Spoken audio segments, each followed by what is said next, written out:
What's up, guys? BroodyBoy24 here. Back with another video tonight. TNA review or TNA Road to Victory 2010 review. First off, I did not watch this whole pay-per-view. I had to get my cousin to tell me the results of the first few matches. So the first couple of matches, you probably won't get my opinion on. You might get some of it because I did record it and I haven't watched them fully yet, but I did watch a couple. So yeah. For another thing, if you haven't subscribed, please do that. I'm looking for subscribers, need some views. Please subscribe if you haven't yet. So yeah, first off, for the starting of the match, or for the starting of the pay-per-view, you had Douglas Williams versus Brian Kendrick for the TNA X Division Championship, and Douglas Williams came away victorious. As I said, I did watch some of the recording. I already knew the results of the first three matches before I watched them after the pay-per-view aired. So I did think it was a pretty good match. Not as good as it should be to start off the beginning of the pay-per-view, the starter match. Um, but yeah, I did think it was a pretty decent, fairly decent match. Could have been better to start off the pay-per-view though. Um, yeah. All right. So then, as the second match, you had um, Brother Ray and Brother Devon, or Brother Ray versus Brother Devon versus Jesse Neal. And during the first while of this match, the beginning of the match, Brother Devon wasn't even in it. He was locked up or barricaded in the back. So it was basically, Brother Ray and Jesse Neal going at it the whole time, or most of the match. And then when Brother Devon gets out, he starts running into the ring, and then him and Brother Ray sort of go at it. Not much. I mean, they didn't. I mean, if you were looking for the fight between them in this match, you would have been disappointed because maybe 30, 40 seconds of the match, minute maybe, they went at it, a few punches, and then they both turned Jesse Neal, and you're like, oh shit, Team 3D is back. The Dudley Boys are about to kick Jesse Neal's ass. But then they just turned back to each other, about to start fighting each other again, and then Jesse Neal, I believe it was a spear. I mean, the hell, but I think it was a spear. And he accidentally hit Brother Devon, and then Brother Ray took advantage of that, hit him with some move. I don't know what it was. I don't know if it was a finisher, singles finisher he's making up or whatever. But he hit him with Jesse Neal with some move, pinned him. That's it. Brother Ray um, won that match. Pretty decent match. I think they should have done a different stipulation with Brother Devon, or at least had them Brother Ray and Brother Devon fight a little longer. Because I mean, it's kind of people paid, or people wanted to see that match. We're looking forward to Team 3D, Brother Ray, Brother Devon actually fighting each other because of the rivalry building up. Alright, so then as the third match, you had Angelina Love versus Madison Rayne. Angelina Love's career versus Madison Rayne's title. Um, as you've seen, we all seen on Impact, the title, or she put her career on the line. But Angelina Love won, new TNA Knockouts champion. So yeah, wasn't really a great match.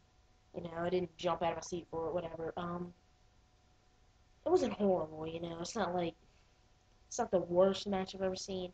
It's also not the best. So yeah, Angelina Love defeated Madison Rayne, new knockout. Alright, so then in this next match, Kazarian and AJ Styles figured out their opponents were Rob Terry and Samoa Joe. And man, if they were my opponents, I'd be like, dang, I mean, Rob Terry, just like Rip, and Samoa Joe's big. So I would just be scared of our Styles and Kazarian. But, pretty decent match, and eventually in the match, Kazarian and AJ Styles came away with the win. Styles pinned Rob Terry while Kazarian was making sure Samoa Joe didn't, break up the pin or whatever. So then after the match, Desmond Wolfe somehow got involved with this, and then Samoa Joe hit him with this finishing move. Um, it's not a bad match. After the match, Kazarian and Styles sort of hugged, kind of being friends or whatever. So yeah. So then you have the steel cage match between Hernandez and Matt Morgan. Pretty decent match. I'm not a huge fan of cage matches. Some people are. I'm not going to criticize you if you are, but I personally am not. They're decent matches. But Hernandez won. I personally thought the ending was pretty good. I didn't think it was the best ending I've ever seen. But this is what happened. Okay, so Matt Morgan had Hernandez handcuffed with one arm to uh, the top rope, and then started taunting him, like whatever. Then started climbing the cage. Then Hernandez said Matt broke the handcuffs, ran, and missiled himself through the steel cage. Just dove through the steel cage. So he won that way. Decent ending. As I said, I'm not a huge fan of cage matches.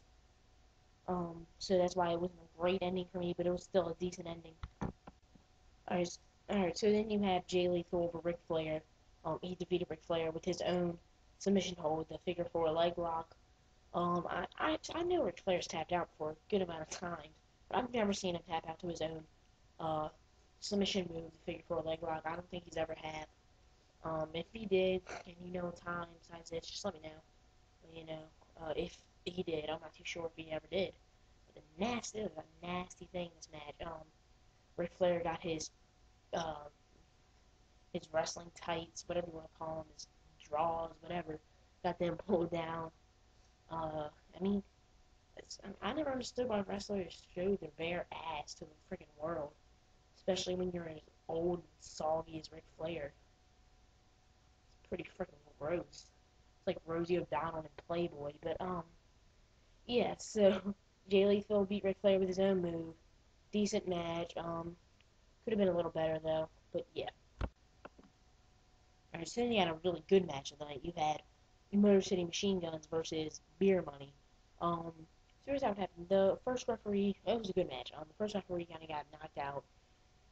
The second referee runs out. And then the first referee, a little later in the match, 10, 15 minutes, about 5, 10 minutes later, the first referee gets up, a little dizzy. So then you see Alex Shelley has a pin on Robert Roode. Yeah, and then the other Beer Money has the pin on Chris Sabin. And then they were both referees counted at the same time, 3 counts at the same time. And I was like, this is gonna end in a draw, no contest. Titles just gonna be vacated again. But I was like, oh thank God, because they said the match will restart. And the Motor City Machine Guns got the win on that one. So the Motor City Machine Guns are the new tag team champions. Thank you, Lord. I was hoping they would make it, and they did. So in the end, the Olympic gold medalist Kurt Angle versus the Pope D'Angelo Dinero.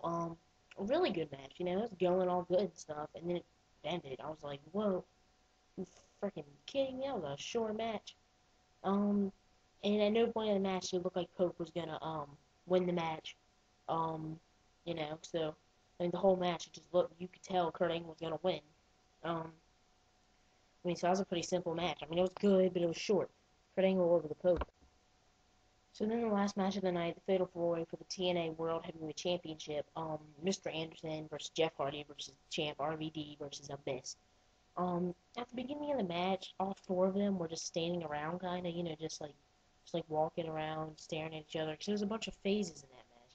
There was 3 phase superstars in that match, and only 1 heel, Abyss. And then everyone started going at each other. Then a little later in the match, Abyss was over here on the side of the ring, knocked out, outside, and the RVD was on the other outside, knocked out. Jeff Hardy and Mr. Anderson were in the ring. Then Jeff Hardy, I believe, hit him with the Swanton Bomb, then the Twist of Fate, and the Swanton Bomb. And then Abyss came in, picked up Jeff Hardy, chokeslammed him on top of Mr. Anderson. Then out of nowhere, RVD goes up, frog splashes all of them are laid out, and a weird ending here, because RVD he just crawled over, he just crawled over to one of them, laid his arm over and pinned him, same TNA World Champ. It's kind of a weird ending, it was kind of out of nowhere, but yeah. I hope you like my review, once again, TNA Victory Road Review 2010. If you haven't subscribed, please subscribe. Also, this may be one of the last videos I do. This background standing up, I'm probably going to change it. So that's it. We're doing 24 here. TNA Victory Road Review. Please subscribe. Peace.